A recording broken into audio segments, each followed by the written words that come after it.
ತಾಯಿ ಬರಬಾರ್ದ? ನೀನು ನನ್ನ ತಾಯಿನ ಲೋಕವನ್ನೇ ಸೃಷ್ಟಿಸಿ ವಿಶ್ವಸ್ವರೂಪಿಣಿಯಾದ ನಾನು ನಿನಗೆ ತಾಯಿಯಲ್ವೇ?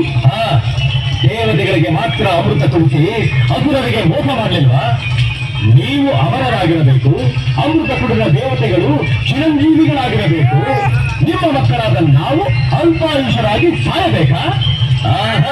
ಅದು ನನಗಿಷ್ಟವಿಲ್ಲ. ಅದಕ್ಕೆ ನನ್ನ ತಾಯಿಗೆ ಮರುಜನ್ಮ ಕೊಟ್ಟು ಅವಳಿಂದ ಸಂಜೀವಿನಿ ಮಾತ್ರ ತಿಳಿದುಕೊಂಡು ನಾನು ಚಿರಂಜೀವಿಯಾಗಿ ಬದುಕಬೇಕೆಂದು ಆಸೆಪಟ್ಟೆ. ತಪ್ಪ? ಇದು ಆಸೆಯಲ್ಲ, ದುರಾಸೆ. ಪ್ರಕೃತಿಯ ನಿಯಮವನ್ನು ಮೆರೆದು ಮಾಡುತ್ತಿರುವ ಕುತಂತ್ರ. ಕಾಳಭುಜಂಗ, ದುರಹಂಕಾರದ ಮಾತನಾಡಿ ದೈವಕ್ಕೆ ಅವಮಾನಿಸಬೇಡ. ನಿನ್ನ ಸ್ವಾರ್ಥಕ್ಕಾಗಿ ಎಷ್ಟೋ ದಿನ ಕನ್ಯೆಯರನ್ನ ಬಲಿ ತೆಗೆದುಕೊಂಡಿರುವೆ. ಶುದ್ಧ ವಿದ್ಯೆಯನ್ನು ಕಲಿತು ವೇಷಕ್ಕಾಗಿ ಇನ್ನೊಬ್ಬರನ್ನ ನೇಮಿಸುವುದು ಸರಿಯಲ್ಲ. ಮಕ್ಕಳು ತಪ್ಪು ಮಾಡಿದಾಗ ತಿದ್ದಿ ಬುದ್ಧಿ ಹೇಳುವುದು ಸಾನ್ಯ ಧರ್ಮ. ನಿನ್ನ ಎಲ್ಲಾ ತಪ್ಪುಗಳನ್ನು ಕ್ಷಮಿಸಿದ್ದೇನೆ. ಇನ್ನು ಮುಂದಾದರೂ ಮನುಷ್ಯನಾಗಿ ಬರುತ್ತದೆ.